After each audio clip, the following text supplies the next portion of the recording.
After 6 months of seeing each other, Maya casually declared over dinner, "I'm not into labels, I just want to enjoy the moment." I simply nodded and replied, "Sounds fun." And then I took that same approach, fun with no labels, and applied it beyond just her. Apparently, that wasn't what she had in mind. She started to reconsider the whole label thing pretty quickly when she realized I had actual weekend plans that didn't include her. I'm 26, and I'd been seeing Maya for half a year. Everything felt right, we spent nearly every weekend together, knew each other's friends, and she even had a toothbrush at my place. It felt like a real relationship. That is, until one Thursday night at her go-to sushi place. I referred to her as my girlfriend while chatting with the waiter. As soon as he walked off, her expression shifted. "We need to talk about what you just said," she said, eyebrows raised. "What did I say?" I asked. "You called me your girlfriend," she replied. "I'm not really into putting a label on things right now." I paused, set down my chopsticks. "We've been together for 6 months. She gave a light laugh.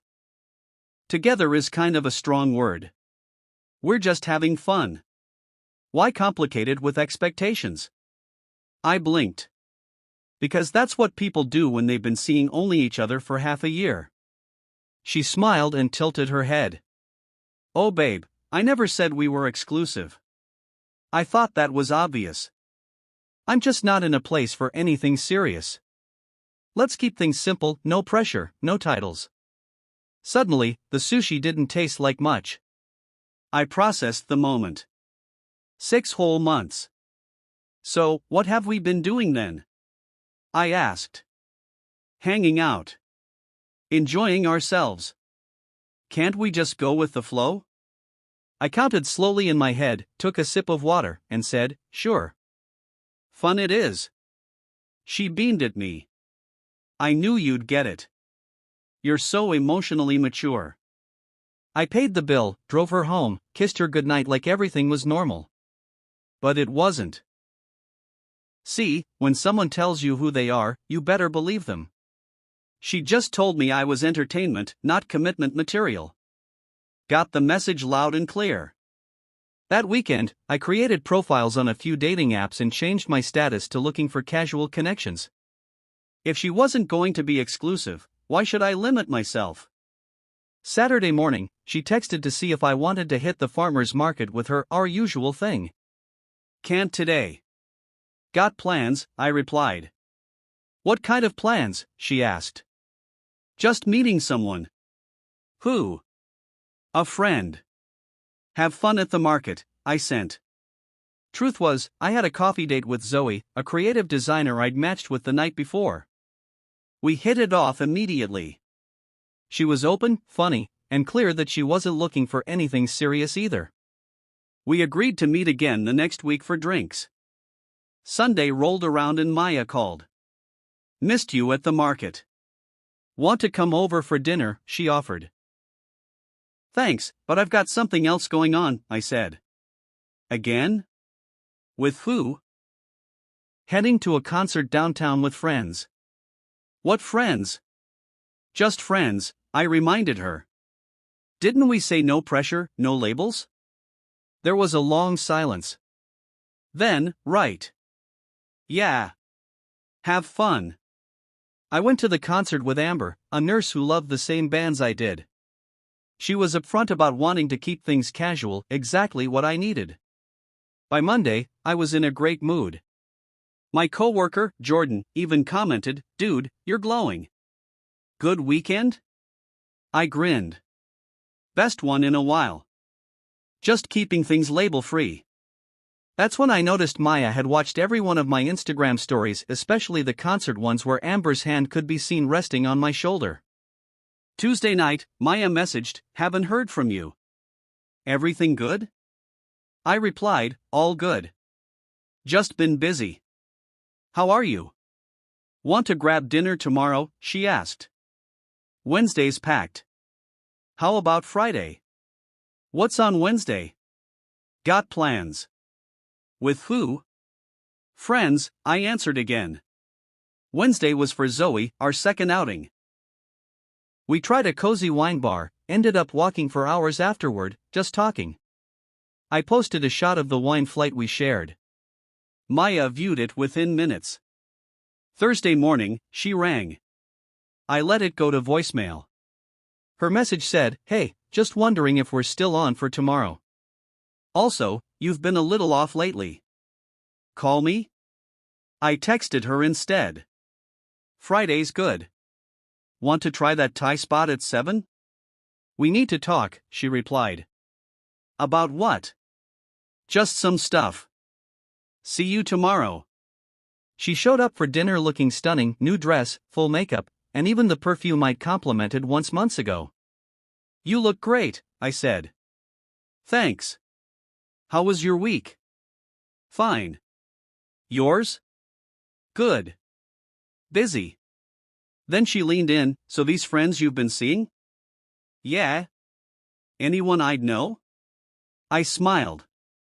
"Doubt it. Just met a few new people lately. Expanding my circle." "Expanding how?" she asked. "Just getting out more. Going places. Having fun. Isn't that what we're doing?" She jabbed her pad thai. "I didn't think you'd immediately start seeing other people." "Why not?" I asked. "We're not exclusive. Your rules, remember?" She was silent. Then said, "That doesn't mean you should just date others?" I interrupted. "That's exactly what not exclusive means." "I thought you understood what I meant," Maya said, trying to sound calm.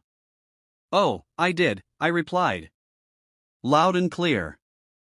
"We're just enjoying ourselves, no strings. I'm simply following the rules you laid out." Her expression twisted as she pushed her plate away. "This feels different," she said quietly. "Different how?" I asked. "Because you're doing it to hurt me." I shrugged. "I'm doing it because I'm single, just like you told me I was." The rest of the dinner crawled by. She kept tossing questions my way, hoping for names or details about who I was seeing. I kept it vague, redirected the conversation, made no effort to reassure her. When the check came, I paid only my portion. She blinked at me, surprised. "We always split it evenly." I nodded. "Yeah, when we were dating. But now, we're just hanging out, right? Figured we should pay our own way." The ride back to her place was wrapped in silence. At her door, she hesitated. "Want to come up?" "Can't tonight," I said. "Got plans in the morning." "What kind of plans?" she asked. "Breakfast with a friend." Her face flashed with confusion, disbelief, and something close to panic. "A friend?" "Yep. Thanks for dinner." "I had fun." Then I drove off, leaving her in the hallway, staring after me. The next morning, I grabbed breakfast with Amber before her shift started. I didn't post anything, but that didn't stop Maya from texting me at 9 a.m. "What are you doing?" she asked. "Having breakfast." "You? With who?" "A friend," I repeated. "Everything okay?" She sent back, "We need to talk. In person." "Sure. When?" "Now. I'm eating. How about later this afternoon?" I suggested. She sent 17 messages in a row. I didn't read them until Amber left for work. The general theme? I was being heartless, manipulative. This wasn't what she meant. How could I do this to us? That word "us" suddenly had meaning to her now. I responded simply, "I can meet you at 3 at the coffee shop on 3rd. She was already there when I arrived. Eyes puffy, red from crying. "How could you do this?" she asked. "Do what?" I replied. "You're seeing other people." "Yes," I said calmly. "You made it clear we weren't exclusive." "I didn't mean it like that." "Then how did you mean it?" I asked. She struggled to find the words. I needed time. To figure things out. About us. I nodded. And I'm giving you all the time you want. While living my life. By dating other women? She said, visibly hurt. By having fun. No expectations. No titles. Just how you wanted. Stop saying that, she snapped. Why? I'm respecting your terms. Then she did something unexpected. She pulled out her phone and showed me a conversation with someone named Daniel. I've been talking to him. My ex. He reached out a few weeks ago. Wanted to reconnect. There it was, the truth, finally. So, you kept me around as your backup while you figured out whether or not to get back with him? I asked. It wasn't like that. It was exactly like that, I said, laughing bitterly. You didn't want to commit to me because he reappeared. But now that you've seen other women show interest in me, you suddenly know what you want? She looked ashamed. Seeing you with someone else made me realize I want to be with you. Only you. I laughed again, out loud this time. You want me because you think you're losing me. Not because you chose me first. That's not true, she insisted. Maya, you downgraded me. So, you kept me around as your backup while you figured out whether or not to get back with him? I asked. It wasn't like that. It was exactly like that, I said, laughing bitterly. You didn't want to commit to me because he reappeared. But now that you've seen other women show interest in me, you suddenly know what you want? She looked ashamed. Seeing you with someone else made me realize I want to be with you. Only you. I laughed again, out loud this time. You want me because you think you're losing me. Not because you chose me first. That's not true, she insisted. Maya, you downgraded me from boyfriend to convenient fun because your ex showed up. Now you're upset I actually took you at your word. She started crying. This time, real tears. I messed up. I want to be exclusive. I want labels. I want to be your girlfriend. I stared at her. I wanted that last week, I said. Now. I'm fine with things just being fun. You're punishing me, she whispered. No. I'm playing by your rules. You don't get to change them just because they didn't go your way. Meanwhile, Maya was still working overtime to win me back, well, in her own way. She started sending her friends to accidentally run into me. Her best friend, Claire, cornered me at my coffee spot. You're being a jerk about this, she said. How so? Maya made a mistake. And now you're just parading around with all these new women to hurt her. No parading. I'm just dating. I'm single. That's how single people act. You know what you're doing, she muttered. Yeah. Living my life. Guilty as charged. She loves you. She loves having options. That's not the same thing. And just when I thought it couldn't get weirder, Maya showed up at my place. With a suitcase. What are you doing here?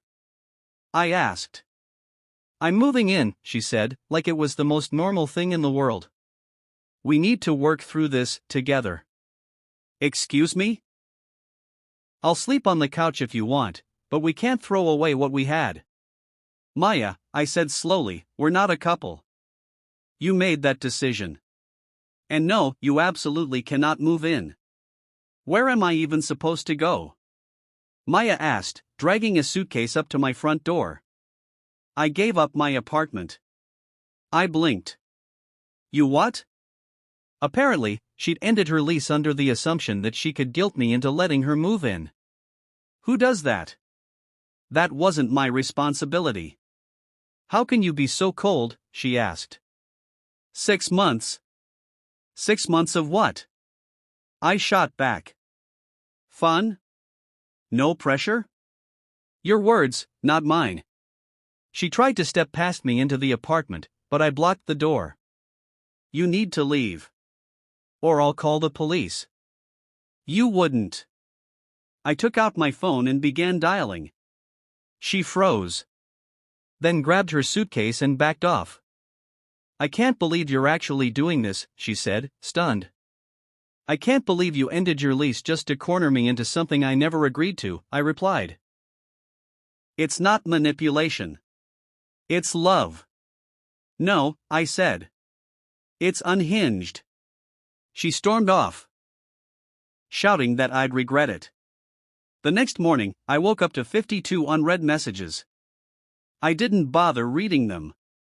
I just blocked her number.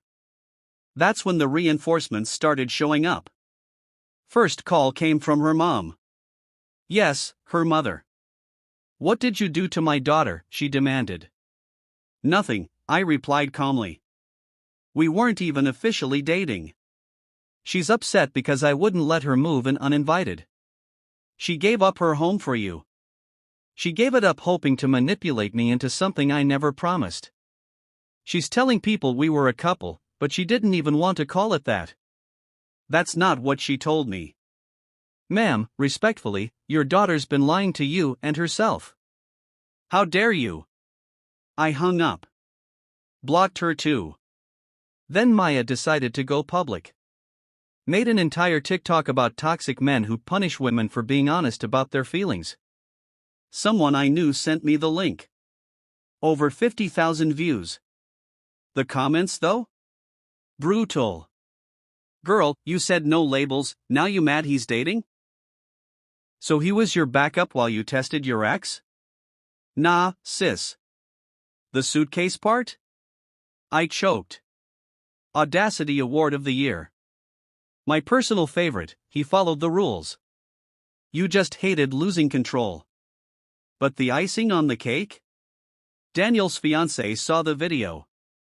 She put two and two together and dropped a comment. Wait, is this the woman who's been texting my fiancé trying to reconnect while claiming she had a boyfriend? Yikes. The video disappeared within an hour. But TikTok never forgets. That Sunday night, I got one last message from an unknown number. This is Maya. I'm staying with my parents. I hope you're happy. You ruined everything we had. I didn't reply. Because what we had was exactly what she asked for, something casual. No pressure. No commitment. No expectations. For closure's sake, here's the final word. She's still at her parents' place, according to friends we share. Posted a deep quote about loving yourself before you can love others. Maybe she's trying to grow. Probably not. Daniel's fiancé actually reached out and thanked me for the receipts. Turns out Maya had been sending him remember when texts for weeks. Their wedding's still on, but Maya is now blocked on every platform. Her best friend Claire gave it one last shot. Tried to tell me I won, and should take Maya back. I said, I'm not playing games. I'm just following the rules Maya created. She called me heartless. I call it having boundaries. As for me? I'm doing just fine. Still dating. Zoe and I are still seeing each other, we keep it light and honest. She's genuinely commitment averse, and she owns that. Amber and I figured we're better off as music buddies than anything romantic. I recently met someone new, Keiko, at a bookstore. We've gone out a few times, and by the third date, she casually used the word girlfriend just to make sure we were aligned. Refreshing. See, here's the truth, no labels only works when both people want that. If one person's keeping their options open but expecting loyalty from the other? That's not open. That's just selfish. Maya didn't want a boyfriend, but she did want the boyfriend experience. All the perks, none of the effort. She wanted to explore, while I waited patiently in the background. She wanted fun to mean she could do whatever, and I would stay faithful. Nope. Fun means fun for both sides. That's the lesson. When someone says they don't want a label, believe them. Take them seriously. Date others. Live your life.